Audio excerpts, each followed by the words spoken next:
everyone, so I'm going to take a wee break from the fuller browed series that I was doing. It's just going to be one of the looks that I've been wearing myself recently, and it's pretty much inspired by the season that's in it, so autumn colours and the gorgeous rusts and burgundy colours that I'm obsessed with at the moment. So I'm going to start off with the eyes for this.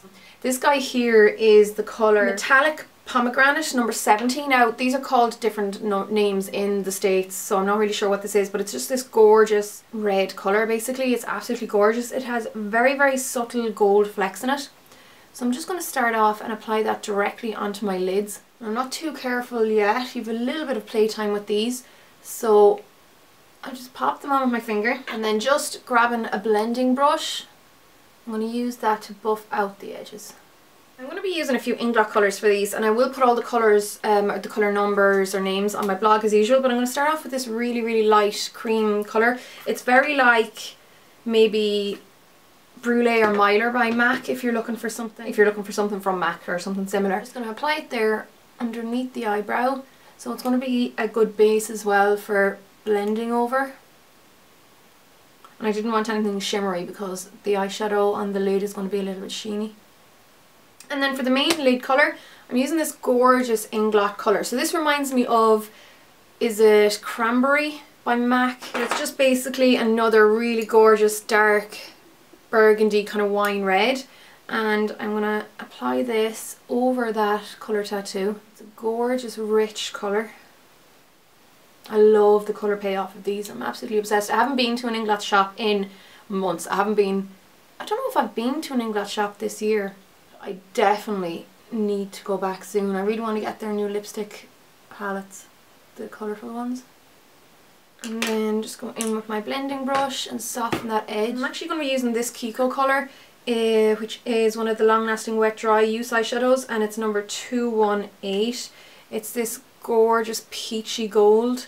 This reminds me a little bit of maybe Melon Pigment by MAC, or possibly Expensive Pink, something like that. So I'm going to get a clean brush and just apply that around the kind of edge of my eye, or the eyeshadow. I'm going to bring this up into the eyebrow as well, just on this first part.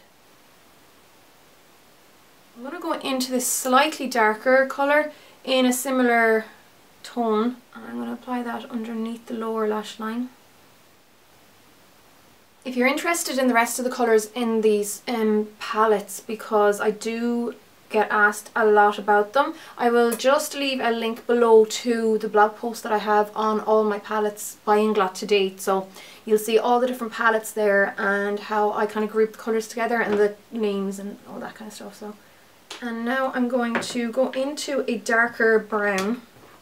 So this is going to be kind of like my crease colour. This is this gorgeous, really dark chocolate brown here again by Inglot. It's not quite as red based as, say, Handwritten or Embark by MAC, but it's much richer when it's on. It goes on much smoother. And then I'll just go into a blending brush, pick up a tiny bit on the tip, and just work that into the crease without going up too high.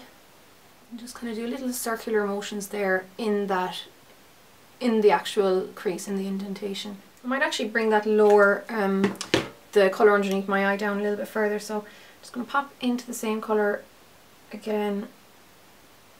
Just go around the lower lash line with this brush. And then going to go back into the Kiko colour quickly with the cleaner blending brush and go around the edge again. If you want to soften it out even more, go into a way lighter colour. So even something like this would be perfect, just a light, this is a highlight powder. These can be really good for blending out colours actually, because the highlight powders for your face tend to be very sheer. They won't add much colour, but they will soften it out, or soften any like edges out. This one was one of the Pearl Matte Face powders from during the year, from that bakery collection, whatever it was called, but anything sheer. So for eyeliner, I'm going to use this Rimmel London Kohl pencil, and it's in the colour Sable. It's just this lovely rich warm brown, and I love this as an alternative to black.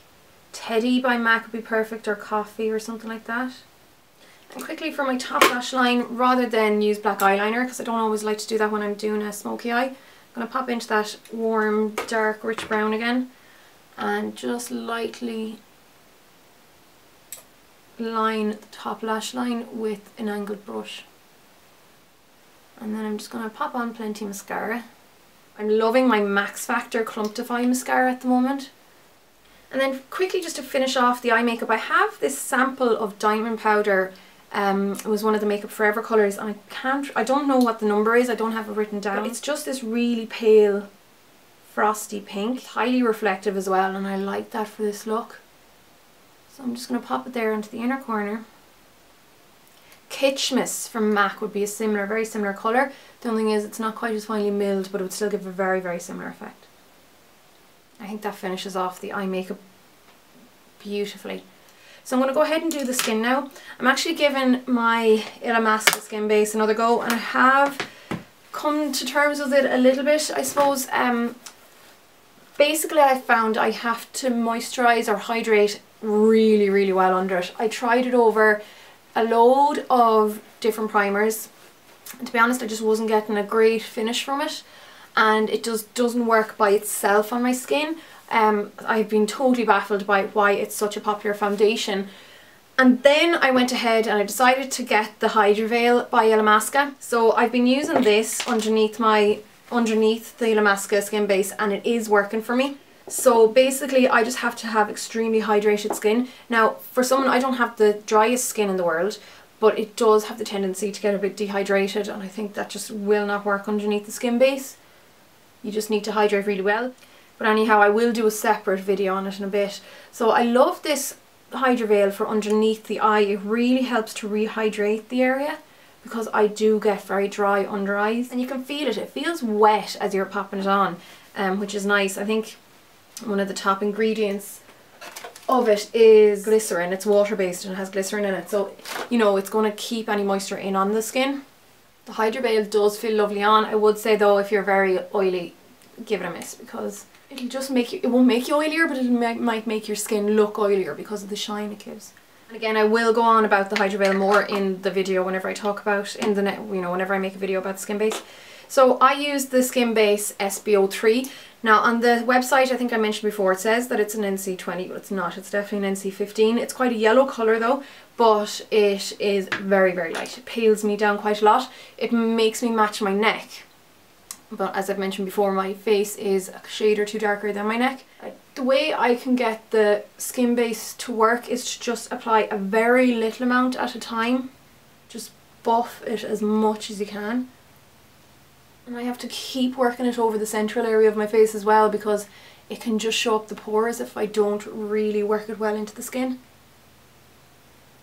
I also picked up this Illamasqua Skin Base Lift concealer, and well, I was watching a Illamasqua video on YouTube with their makeup artist Mika, and he used this for under the eye, and it did really brighten up the model's under eye circles, so I thought I'd give it a go, and I do quite like it. It reminds me of the Bobbi Brown correctors or under eye concealers, or concealers in general. It's just really creamy. But I went for the colour Light 1. The next one down from that is the white colour, and then there's a Light 2, and then I think it goes up to Fair or Medium 1 and 2 and stuff like that. So this would be roughly like an NW20. Maybe like an NW15 to 20 on MAC concealer. That's what it looks like on the skin. But it matches my colouring quite well for the under eye area. And then for the rest of my face, I do need a wee bit of concealer, because where I go wrong or fall down with the skin base is when I put it on too thick on the skin. It just, for some reason again, it just kind of sits on top of the skin, so I can't go very heavy with it, so I don't rely on it too much for correcting blemishes. It does even out the skin tone really well though. And I'm just using my Catrice Ivory Camouflage Concealer. So to set the skin, I need to use something extremely finely milled. I need to use something that won't really cling to the foundation and make it look cakey. So I need to use something very, very finely milled. And the Mineralized Skin Finish by MAC is one of the more finely milled powders that you can get. So I'm just going to apply that all over. And then I'm going to keep the contour quite natural. I'm using this Bourjois Healthy Balance. I've used this in the last couple of videos. And this is what's going to be my contour. So this is number 55, beige, dark beige, yeah. And then I can do a wee bit of contouring as well, just along the edge of my nose. or the tip of my nose. For my eyebrows anyhow, to finish those guys off, I'm not going to use any pencil. I'm not going to, you know, add anything to them or define them any more than they are. I'm just going to use a coloured brow gel. This one is by Catrice. And just run that through the hairs and groom them into place. Now when I wore this look during the week, I actually used the Kiko eyeshadow as a blusher because I kind of like it just adds to the autumnal feel of the makeup. So I do have to be careful about how strong it comes out on the cheeks, so I just rub it against a bit of tissue after I put it onto my brush. And then just go over with your face powder, and that'll really help just melt it back into the skin. And then just to finish off the lips, I'm going to keep it quite natural and go with something nude. I use this e.l.f. lip liner. It's just a very nude lip liner and I think it's really, really nice.